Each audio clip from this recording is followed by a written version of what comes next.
Hello दोस्तों, स्वागत है आपका मेरे यूट्यूब चैनल परीक्षा प्लान में। आज की वीडियो में कुछ ऐसे प्रश्न हैं जो परीक्षा की दृष्टि से बहुत ही ज़्यादा महत्वपूर्ण हैं। सिलेबस के अनुसार सभी टॉपिक को पढ़ चुके हैं, तो अब व्याकरण के महत्वपूर्ण प्रश्नों पर चर्चा करेंगे। तो चलिए वीडियो को शुरू करते हैं।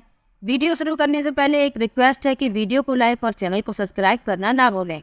तो चलिए वीडियो को शुरू करते हैं और देखते हैं महत्वपूर्ण प्रश्नों को। पहला प्रश्न है, अनुकूल शब्द का विलोम शब्द है। पहला विकल्प है प्रतिकूल, दूसरा विकल्प है सानुकूल, तीसरा विकल्प है अनुकूलन और चौथा विकल्प है अपकूल। तो अनुकूल का विलोम शब्द प्रतिकूल होता है, इसलिए इसका ए विकल्प सही है। अगला प्रश्न है, उत्थान का विलोम शब्द है। पहला विकल्प है उन्नयन, दूसरा विकल्प है पतन, तीसरा विकल्प है उत्कर्ष और चौथा विकल्प है अवनत। तो उत्थान का विलोम होता है पतन, बी विकल्प इसका सही है। अगला प्रश्न है, स्वाधीन का विलोम शब्द बताइए। विलोम शब्द वाले प्रश्न है ये कुछ, तो इसमें स्वाधीन का विलोम बताना है। पहला विकल्प है गुलाम, दूसरा विकल्प है परतंत्र, तीसरा विकल्प है पराधीन और चौथा विकल्प है अधीन। तो स्वाधीन का विलोम होता है पराधीन, सी विकल्प इसका सही है। अगला प्रश्न है, सफेद का विलोम शब्द बताना है। पहला विकल्प है श्वेत, दूसरा है श्याम, तीसरा है काला और चौथा है श्वेत। तो सफेद का विलोम तो काला होता है, तो इसमें सी विकल्प इसका सही है।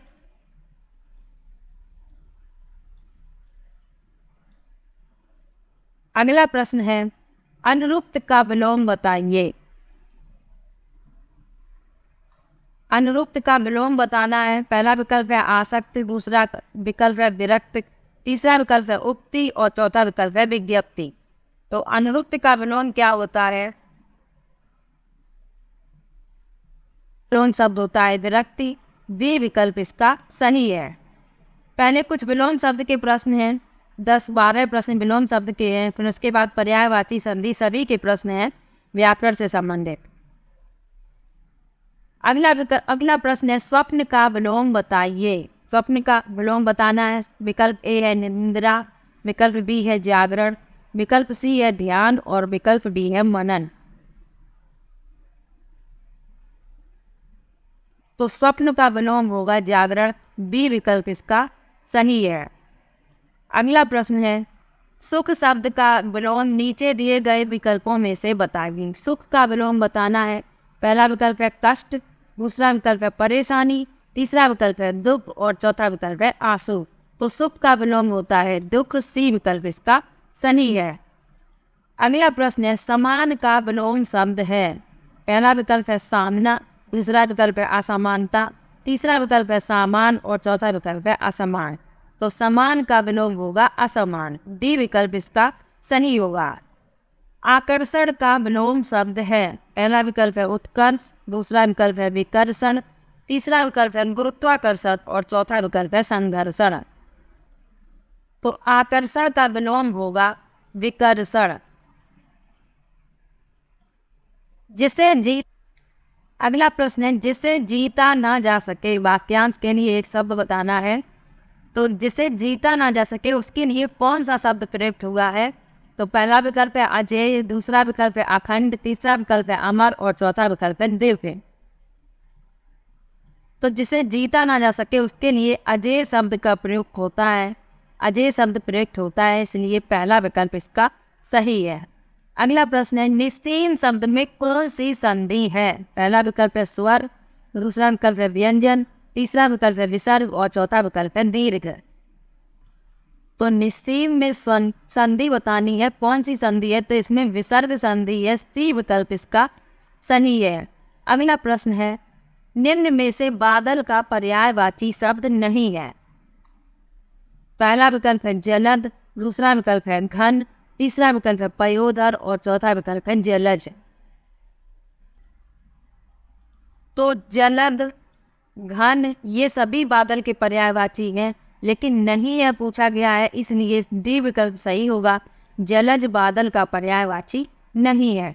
जलज किसका पर्यायवाची है? कमेंट बॉक्स में बताइएगा। अगला प्रश्न है, ईश्वर का पर्यायवाची नहीं है। ईश्वर का पर्यायवाची नहीं है, इसमें बताना है। पहला विकल्प है जगदीश, दूसरा विकल्प है परमेश्वर, तीसरा विकल्प है परमात्मा और चौथा विकल्प है ब्रह्मा। तो इस प्रश्न में डी विकल्प सही होगा। ये सभी ईश्वर के पर्यायवाची हैं, लेकिन ब्रह्मा ईश्वर का पर्यायवाची नहीं है, इसलिए इसका डी विकल्प सही है।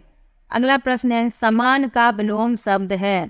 तो ये प्रश्न रिपीट हो गया है। समान का विलोम शब्द असमान होता है, डी विकल्प इसका सही है। हवा का पर्यायवाची शब्द नहीं है। पहला विकल्प है अनिल, दूसरा विकल्प है मारुत, तीसरा विकल्प है समीर और चौथा विकल्प है अनल।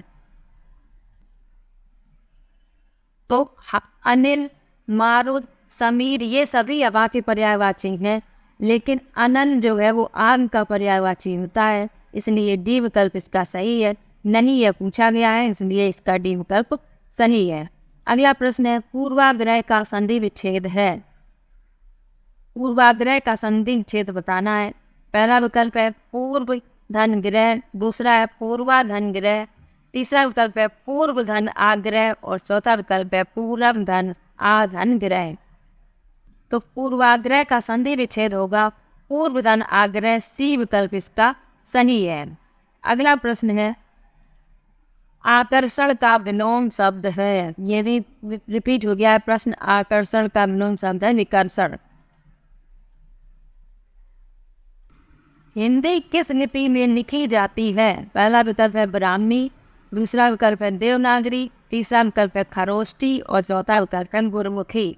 तो हिंदी जो है वो देवनागरी लिपि में लिखी जाती है, बी विकल्प इसका सही है। अगला प्रश्न है, निम्नलिखित में से कौन सा शब्द सूर्य का पर्यायवाची नहीं है? पहला विकल्प है दिनकर, दूसरा विकल्प है रवि, तीसरा विकल्प है अंशुमानी और चौथा विकल्प है यामिनी। तो सूर्य का पर्यायवाची नहीं है पूछा गया है, तो इसमें डी विकल्प सही होगा। दिनकर, रवि, अंशुमानी ये सभी सूर्य के पर्यायवाची हैं, लेकिन यामिनी जो है वो रात्रि का पर्यायवाची है, इसलिए इसका डी विकल्प सही है। अगला प्रश्न है, मनोरथ का संधि विच्छेद होगा। पहला विकल्प है मना धन रथ, दूसरा विकल्प है मन धन ओरथ, तीसरा विकल्प है मनोरन रथ और चौथा विकल्प है मन धन रथ।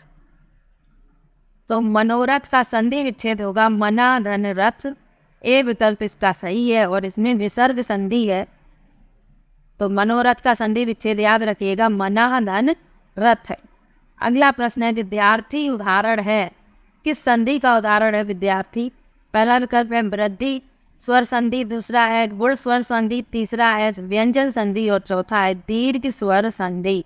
तो विद्यार्थी जो है वो दीर्घ स्वर संधि का उदाहरण है, डी विकल्प इसका सही है। अगला प्रश्न है, दिग्भ्रम उदाहरण है। किस संधि का उदाहरण है ये बताना है। पहला विकल्प है विसर्ग संधि, दूसरा है अयादि स्वर संधि, तीसरा विकल्प है व्यंजन संधि और चौथा विकल्प है यण स्वर संधि। तो दिग्भ्रम में व्यंजन संधि का उदाहरण है ये, सी विकल्प इसका सही होगा। अगला प्रश्न है, नीचे लिखे वाक्य के लिए एक शब्द बताइए, यानी वाक्यांश के लिए एक शब्द बताना है जो युद्ध में स्थिर रहता है। पहला विकल्प है यशस्वी, दूसरा विकल्प है सत्याग्रही, तीसरा विकल्प है युधिष्ठिर और चौथा विकल्प है अश्वारोह। तो इस प्रश्न में सी विकल्प सही होगा। जो युद्ध में स्थिर रहता है उसे युधिष्ठिर कहते हैं, सी विकल्प इसका सही है। सी विकल्प इसका सही है। सैव कहते हैं, सैव किसे कहते हैं वो बताना है। पहला विकल्प है जो शक्ति की उपासना करता है, दूसरा विकल्प है जो शिव की उपासना करता है, जो विष्णु की उपासना करता है और डी विकल्प है जो किसी की भी उपासना नहीं करता। तो इस प्रश्न में बी विकल्प सही होगा। जो शिव की उपासना करता है उसे शैव कहते हैं। वाक्यांश के लिए एक शब्द बताना है, तो शिव की उपासना करने वाला शैव कहलाता है। अगला प्रश्न है, वाचाल कहते हैं। पहला विकल्प है जो जल्दी चलता है, दूसरा विकल्प है जिसकी चाल ठीक ना हो, तीसरा विकल्प है जो बहुत बोलता है और चौथा विकल्प है जो चुप रहता है। तो इस प्रश्न में सी विकल्प सही होगा। बहुत अधिक बोलने वाले को वाचाल कहते हैं, सी विकल्प इसका सही है। अगला प्रश्न है, शुद्ध शब्द का चयन कीजिए। शुद्ध शब्द बताना है, इसमें कौन सा शुद्ध है। तो इस प्रश्न में ए विकल्प सही है, आनुषंगिक ऐसे लिखा जाता है, ए विकल्प इसका सही है, बाकी ये सभी अशुद्ध लिखे हैं। शुद्ध शब्द का चयन कीजिए, इसमें शुद्ध शब्द इसमें भी बताना है, तो इस प्रश्न में बी विकल्प सही होगा, अंत्याक्षरी ये इस प्रकार से लिखा जाता है। शुद्ध शब्द का चयन कीजिए, इसमें शुद्ध शब्द बताना है, सुषमा को कैसे लिखा जाता है शुद्ध रूप में ये बताना है। तो इस प्रश्न में पहला विकल्प सही है, सुषमा को इस प्रकार से लिखा जाता है, ए विकल्प इसका सही है। अगला प्रश्न है, इंद्रियों को जीतने वाले को क्या कहते हैं, या इंद्रियों को जीतने वाले के लिए एक शब्द है। पहला विकल्प है दूरदर्शी, दूसरा विकल्प है दत्त चित्त, तीसरा विकल्प है कुशाग्र बुद्धि और चौथा विकल्प है जितेंद्रिय। तो इस प्रश्न में डी विकल्प सही होगा, जितेंद्रिय। अगला प्रश्न है, निम्नलिखित में से कौन सा बादल का पर्यायवाची है। पहला विकल्प है नीरद, दूसरा विकल्प है नीरज, तीसरा विकल्प है अंबुज और चौथा विकल्प है अंबु। तो बादल का पर्यायवाची है नीरद, ए विकल्प इसका सही है। अगला प्रश्न है, निम्नलिखित में से पुल्लिंग शब्द कौन सा है। पहला विकल्प है नदी, दूसरा विकल्प है पानी, तीसरा विकल्प है इलायची और चौथा विकल्प है प्यास। तो पुल्लिंग शब्द बताना है, इसलिए बी विकल्प सही होगा, पानी। नदी, इलायची और प्यास ये सभी स्त्रीलिंग शब्द हैं और पानी जो है वो पुल्लिंग शब्द है, इसलिए बी विकल्प इसका सही है। पवन का संधि विच्छेद है। पहला विकल्प है पादन अवन, दूसरा विकल्प है पादन वन, तीसरा विकल्प है पौधन अन और चौथा विकल्प है पौधन अन। तो पवन का संधि विच्छेद होगा पौधन अन, सी विकल्प इसका सही है। कौन सी संधि है, अयादि संधि है इसमें, तो इसका सी विकल्प सही है और संधि अयादि है। अगला प्रश्न है, कपटी मित्र के लिए सही मुहावरा है। पहला विकल्प है दांत काटी रोटी, दूसरा विकल्प है आस्तीन का सांप, तीसरा विकल्प है अक्ल की दुम और चौथा विकल्प है आबरूज का कुंदा। तो कपटी मित्र के लिए सही मुहावरा होगा आस्तीन का सांप, बी विकल्प इसमें सही होगा। अगला प्रश्न है, बी विकल्प इसमें सही है, आस्तीन का सांप। अगला प्रश्न है, पुनर्जन्म का संधि विच्छेद है। पहला विकल्प है पुनर्धन जन्म, दूसरा है पुधन नरजन्म, तीसरा विकल्प है पुनः धन जन्म और चौथा विकल्प है पुनर्धन आजन्म। तो इस प्रश्न में सी विकल्प सही है, पुनः धन जन्म। और संधि कौन सी है, विसर्ग संधि, सी विकल्प इसका सही है। इत्यादि शब्द में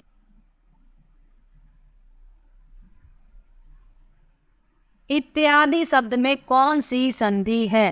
पहला विकल्प है यड़ संधि, दूसरा विकल्प है वृद्धि संधि, तीसरा विकल्प है गुण संधि और चौथा विकल्प है दीर्घ संधि। तो इत्यादि में यड़ संधि है, ए विकल्प इसका सही है। अगला प्रश्न है, नाक रगड़ना का क्या अर्थ है।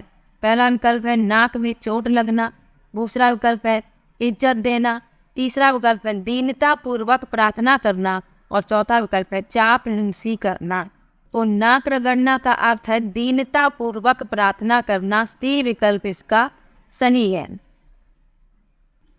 अगला प्रश्न है, उन्मूलन प्रार्थना करना।